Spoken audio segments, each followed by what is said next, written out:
ہمارے مہمان معظم جو ڈاکٹر اسماعیل خان سے تشریف لائے، مناظر اسلام حضرت مولانا محمد الیاس گھمن صاحب کے شاگرد ہیں، حضرت مولانا مفتی عبدالواحد قریشی صاحب ایک بے مثال خطیب ہیں، ان کی خدمت میں گزارش کروں گا کہ وہ مائک پہ تشریف لائیں اور اپنے مخصوص انداز میں خطاب فرمائیں۔ آرام کے ساتھ جم کے بیٹھنا ہے، ان کا خطاب سننا ہے، بہت ہی انمول باتیں کرتے ہیں اور یہ لے کے جانی ہے۔ حضرت مولانا مفتی عبدالواحد قریشی صاحب۔ الحمد لله نحمده ونستعينه ونستغفره ونعوذ بالله من شرور أنفسنا ومن سيئات أعمالنا، من يهده الله فلا مضل له ومن يضلله فلا هادي له، وأشهد أن لا إله إلا الله وأشهد أن محمدا عبده ورسوله۔ قال الله تبارك وتعالى في كتابه المجيد والفرقان الحميد: أعوذ بالله من الشيطان الرجيم، بسم الله الرحمن الرحيم، محمد رسول الله۔ عن انس رضی اللہ تعالی عنہ قال قال رسول اللہ صلی اللہ علیہ وسلم: لا يؤمن احدكم حتى اكون احب اليه من والده وولده والناس اجمعين۔ رواه الامام الهمام البخاری في صحيحه۔ صدق الله العظيم وبلغنا رسوله النبي الأمي الكريم، ونحن على ذلك لمن الشاهدين والشاكرين، والحمد لله رب العالمين۔ جا زندگی مدینہ سے جھونکے ہوا کے لا، جا زندگی مدینہ سے جھونکے ہوا کے لا، شاید کہ حضور خفا ہے منا کے لا۔ کچھ ہم بھی اپنا چہرہ باطن سنوار لیں، ابو بکر سے وہ آئین عشق و وفا کے لا۔ دنیا مسلمہ پر بہت ہی تنگ ہو گئی، فاروق اعظم کے دور کے وہ نقشے اٹھا کے لا۔ جن سے گناہ نے ہمیں محروم کر دیا، عثمان کی ذات کے وہ زاویے شرم و حیا کے لا۔ مغرب کی گلیوں میں مارا مارا نہ پھر اے گدائے علم، جا اور دروازہ علم سے خیرات جا کے لا۔ معزز سامعین، مسلک اہل سنت والجماعت احناف دیوبند سے تعلق رکھنے والے میرے غیرت مند غیور مسلمان بھائیوں، میں نے آپ حضرات کی خدمت میں سورۃ فتح آیت نمبر 28 کا ایک ٹکڑا اور گلدستہ احادیث میں حضرت خاتم الانبیاء صلی اللہ علیہ وآلہ وسلم کی ایک فرمان عالی شان تلاوت کی ہے۔ دعا فرمائیں اللہ پاک مجھے اس آیت اور اس حدیث پاک کے مطابق میں صحیح بیان کرنے کی توفیق عطا فرمائے، اور جب صحیح بیان ہو جائے پھر اللہ اس صحیح کو قبول کرنے کی توفیق عطا فرمائے۔ میں نوجوان آدمی ہوں اور نوجوان باتیں کرنے کا عادی ہوں، اور کرتا اس وقت ہوں جب سامنے چہروں پہ بھی جوانی ہو۔ آپ میری آنکھوں میں آنکھیں ڈال کر میری بات سنیں، میں نے انشاءاللہ آپ کا وقت ضائع نہیں ہونے دینا۔ سنیں گے؟ آنکھوں میں آنکھیں ڈال کے نا، فرنٹ سیٹ وال چپ پہ۔ اچھا چلو توجہ۔ مجھے ان نے عنوان دیا ہے عشق رسالت اور علماء دیوبند۔ علماء دیوبند حضور پاک علیہ الصلوۃ والسلام کا عشق کتنا رکھتے ہیں، یہ عنوان ہے۔ توجہ رکھنا، میں اس عنوان پہ چلوں گا انشاءاللہ، اور میں نے اپنی گفتگو میں یہ بات آپ کی خدمت میں باور کرانی ہے کہ علماء دیوبند سے بڑھ کے نبی کا عاشق اس وقت دنیا میں اور کوئی نہیں ہے۔ یہ دلائل کی دنیا میں نے بات ثابت کرنی ہے۔ علماء دیوبند عاشق رسول ہیں، اور انہوں نے عشق کا اس طرح اور نبی علیہ الصلوۃ والسلام کے ساتھ اظہار کیا ہے، ایسا اظہار اور کوئی نہیں کرتا۔ عشق کس طرح کا ہوتا ہے، میں چلنے لگا ہوں، توجہ رکھنا۔ بات سیرت سے چلاتے ہیں۔ سیرت، پیغمبر علیہ الصلوۃ والسلام کی سیرت کا عنوان ان مہینوں میں بڑا زور و شور آب و تاب کے ساتھ چلتا ہے۔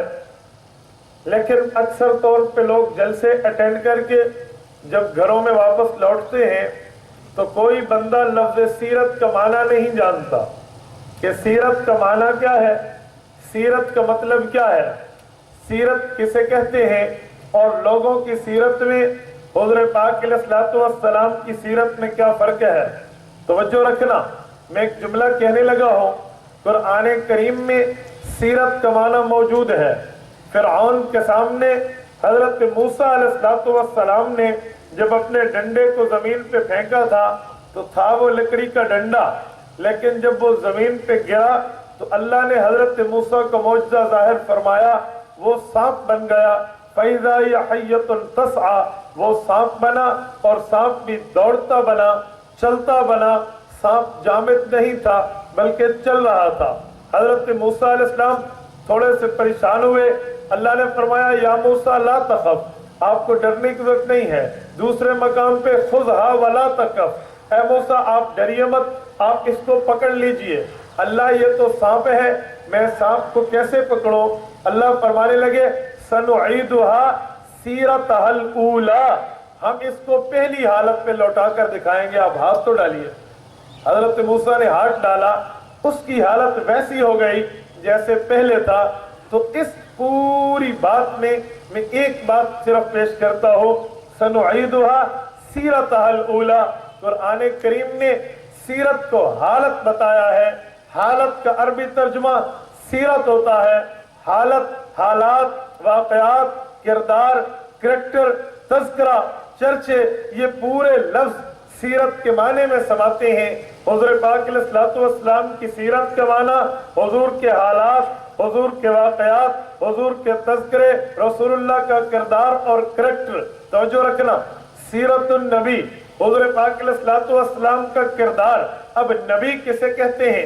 امام راغب لکھتے ہیں نبی وہ ہے، نبا سے نکلا ہے، جس میں تین چیزیں موجود ہوں۔ ذو نبعین، پہلی چیز یہ ہے کہ وہ بات ایسی کرے جو خبردار کرنے والی ہو۔ وعظیم، دوسری چیز یہ ہے وہ خبردار کرنے والی بات بڑی ہو، کوئی چھوٹی سی نہ ہو۔ لا یحصل بہ الا یقین ظنہ، تیسری چیز یہ ہے کہ بندہ اس کے ماننے پہ مجبور ہو جائے، جس میں یہ تین باتیں ہوں۔ خبر بھی دے، خبر بھی اہم دے، اور اس میں خبر کے اندر ماننے پہ بندہ مجبور ہو جائے، جس میں یہ تین باتیں ہوں، وہ نبی ہے۔ تو حضور پاک علیہ الصلوۃ والسلام کی سیرت کو دیکھتے ہیں، آپ علیہ الصلوۃ والسلام کے کردار کو دیکھتے ہیں، حضور پاک کے واقعات کو دیکھتے ہیں۔ آقا انعامدار صلی اللہ علیہ وسلم سمیت باقی بھی نبی ہیں، نبیوں نے کون سی خبریں دی ہیں، وہ اہم خبریں کیسے ہیں جس کو ماننے پہ بندہ مجبور ہو جایا کرتا ہے۔ میں علماء دیوبند کے علوم کی روشنی میں آپ کی خدمت میں یہ بات رکھنے لگا ہوں، ذرا توجہ رکھنا۔ مجھے علماء دیوبند نے پڑھایا، سکھایا، بتلایا ہے کہ نبی وہ ہے جو خبر دے، خبر بھی اہم دے، اس کے ماننے پہ بندہ مجبور ہو جائے۔ حضرت آدم علیہ السلام سے چلیے رسول اللہ کے دور تک آئیے، ایک ایک نبی کا اگر تذکرہ کریں تو ایک ایک نبی کے بات ماننے پہ اس وقت کی امت مجبور ہو جاتی ہے۔ میں تمام پہ کلام نہیں، چیدہ چیدہ کلام کرنے لگا ہوں۔ حضرت نوح علیہ السلام کا دور ہے، حضرت نوح کے پاس ایسی خبریں موجود ہیں جو قوم وہ خبریں دیکھتی بھی نہیں ہے، سنتی بھی نہیں ہے، سوچتی بھی نہیں ہے، ان کا ذہن وہاں تک نہیں جاتا۔ حضرت نوح علیہ السلام نے پہلے سال سے تبلیغ شروع کی ہے۔ اعلان نبوت کے بعد حضرت نوح کی عمر تقریباً 983 سال ہے، 950 سال کے لگ بھگ ہے۔ امت میں دعوت شروع کی ہے، لیکن امت کی اکثریت دعوت کی منکر ہے۔ آخر ایک وقت آیا جب امتیوں نے ظلم کی انتہا کر دی، پیغمبر علیہ السلام نے، حضرت نوح نے دست دعا اللہ کے سامنے دراز کی، دامن پھیلایا، وقال نوح رب لا تذر علی الارض من الکافرین دیارا انک ان تذرهم یضلوا عبادک ولا یلدوا الا فاجرا کفارا۔ حضرت نوح علیہ السلام نے دست دعا دراز کر کے عرض کرنے لگے، اللہ یہ میری قوم ماننے والی نہیں ہے۔ دعوت لیلا ونہارا انی دعوت قومی لیلا ونہارا، میں نے تو دن نہ دیکھا، میں نے تو رات نہ دیکھی، میں نے صبح اور